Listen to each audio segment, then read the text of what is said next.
Jack Craig is visiting with us today. We're going to talk about a project that the Lions are doing. Jack, thanks for coming by to talk about this. Thank you very much. This is going to be a great project. It's, I guess, for lack of a better way to describe it, it's an all-inclusive playground. Right. The term all-inclusive is the modern-day version of a playground that encompasses kids of all skills, from your typical child that can run and jump and climb and do everything that kids normally do, to the ones that maybe are in a wheelchair or have leg braces or any type of thing that may make it difficult for them to get on a normal playground setup. We're setting up or working fundraising to build a park, well, as many parks as we possibly can, that will be all-inclusive, that children with any number of debilitating physical or developmental incapabilities can take part just like any of the other kids. Fundraising-wise, what's the goal that you're setting? Do you have a number or? We really don't. We've learned some interesting statistics. There are 27 parks in Winona, which I had no idea there were that many. 14 of them have playground equipment. And so of those 14, ultimately we would like to be able to equip them all, but that's going to be, well, let's hope it isn't impossible, but it's going to be an awfully tall task. So what we're doing is we're starting off with one park in mind, and hopefully as we achieve that goal, we'll move on to the next and so on.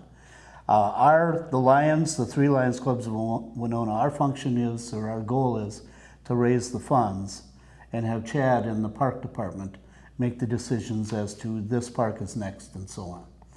The park that we are starting with, though, is the one at the Lake Park Pavilion. Okay. And that's the biggest park, the highest trafficked one. And so that is our initial focus, although it's not our end result. And this, we'll put a picture up here of what the playground equipment is going to look like. And the picture is a pretty good facsimile of what we're going to see. Yes, it is. The one thing you'll see is in most of our parks, or all of our parks, I think, we have either pea gravel or chips, which for someone with braces or a wheelchair, or even parents who have trouble getting around, they would have difficulty making it to the swings to push their children and grandchildren and so on. And these now will be these composite mats that are much more of a steady surface, much more easy for them to get around. That's going to be one of the biggest costs, is that alone, not to speak of the equipment.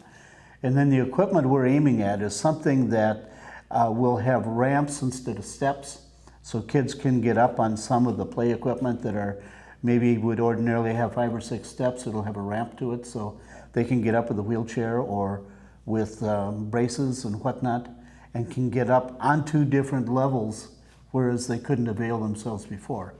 And then some of the other equipment are for more children that are more handicapped or more debilitated, in the sense that they are more hands-on type things that they can, stationary items like maybe xylophones and things like that they can make noise and be near the other kids playing and still get a good exercise in. So they're pretty unique. And the idea of this came about because the Lions in Pasadena, California, were asked by a mother of a young child named Mateo to equip their park such that he could play and others like him.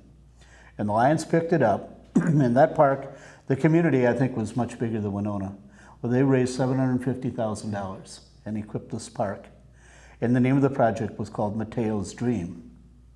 Well, we had been made aware of this project and thought we could retrofit it to Winona. But rather than call it by a specific child, we chose the name Every Child's Dream, because it is every child's dream to be able to run and play and jump and participate just like any of the other children. And so rather than to make it a child's dream or one child's dream, we chose the term every to encompass everybody. As far as fundraising goes, do you have any things planned? Can people just drop you a check, or what's Well, the first thing we've got going is happening on Monday, and that is called Jungle Days. And this is a golf outing of the Lions of the district. And our district is the southeast 8 counties of Minnesota. And right now we have about 84 golfers lined up for that. The proceeds of that will be the first large check into this fund. Now, people can send donations to the Winona Community Foundation and just put a memo on the bottom for the Lions Project or Every Child's Dream, and it will get into the right account. So it can be credited, and by running it through the foundation, your donations are tax deductible. Very good. Well, we're wish you very well in this endeavor, and we encourage those of you who are watching us to think about the project and maybe learn a little bit more about it. And certainly, if you believe it's a worthwhile cause, do some donations, and good luck with the golf outing as well. Thank you.